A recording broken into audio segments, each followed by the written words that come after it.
Hello, it's Demi Utley, and today I just want to share with you a quick behind the scenes of our RFP Response Management Template and how you can use that to actually manage your RFPs. So, here on this first page, we have just the instructions on how to actually use the template. So, I'm going to walk through all of this with you. But if you did actually get the template, then you would have these instructions as well, so you can reference back those whenever you need to. So the first tab here is RFP information.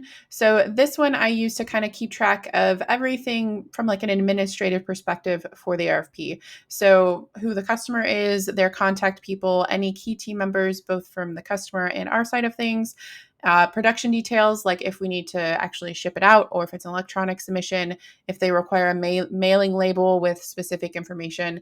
All of that's in this tab. And this is really helpful, especially if you're responding to public sector RFPs where they have a lot of that information. Then I just put it here so I know if I need to reference that, I can always find it in this section. The next tab here is the calendar tab. So in the template, you can see we have a blank calendar for 3 months, and then you can just copy this if it's longer.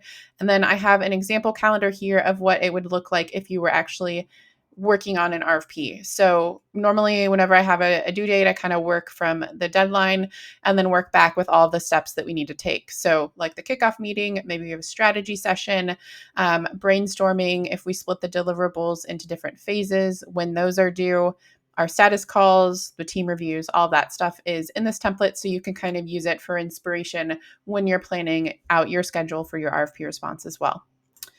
Kickoff call questions. So this one is I like to use this because when I'm reading through an RFP, sometimes there will be questions that come up that I want to make sure we address before we ever start working on any content, because it could either make or break our proposal, or it's something that I know is going to take a little bit more time to figure out. So those are the things that I add in this kickoff call question. So the section here, like if we look at this example, let's say the RFP had an experience section and they required 5 years of experience, and we didn't know if we had that. So we would ask that during the kickoff call questions. Another example would be if, say, they required a specific certification, just confirming we have that certification, things like that. I also like to use some standard questions that normally I don't list in this sheet. So if you are curious what those are, we do have some blog posts on kickoff call questions. You can go and take a look at those as well. The next tab here, so this is probably the main one that you would be working in. This is where we actually keep track of everything that we have to pull together and create for the proposal. So for example, we need a company overview section. We have some notes here. This is who it's assigned to. It's going to be a part of phase 1 deliverables, and then it's due June 13th.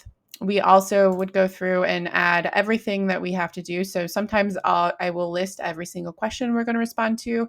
If people are going to be responding to like the same section of questions, then maybe I would just say, okay, you're going to do all of the company questions versus breaking out all 10 of those. And then that's when you'll get those partial responses where maybe some of the questions are answered, but not all of them. And I might change the notes there. And then you can see in our template, we have, these are the options for the status column. So if you have some of it, you would change it to partial. If you're waiting on review, you would switch that as well.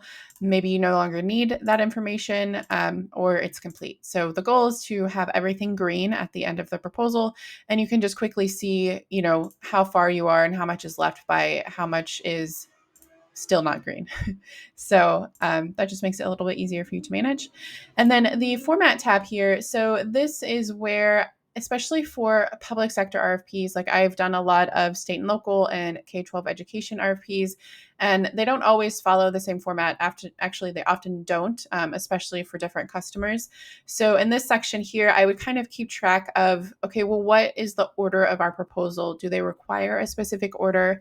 Are there any forms that we have to include? I'd make sure to list those here and make sure that we don't miss those when we're actually compiling our response.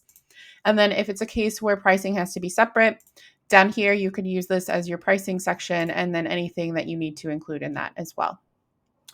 Submission requirements is, I like to use this for, okay, what are the final things we want to make sure that we do before we actually physically send it off to the customer. So maybe we need to make sure we have 5 hard copies and 1 original because they ask for that. Maybe we have to include this form on the very first page of our proposal, even before the cover page, because that's specific in the RFP. So anything that's like those kind of compliance related requirements, that's what I would include here. Or if there's anything else that you just don't want to forget at the very end, I like to add all of those here and then just go through and mark them yes as we work through to complete those at the very end. And then the last tab in this template is called Post Award. So I'll just zoom in a bit here.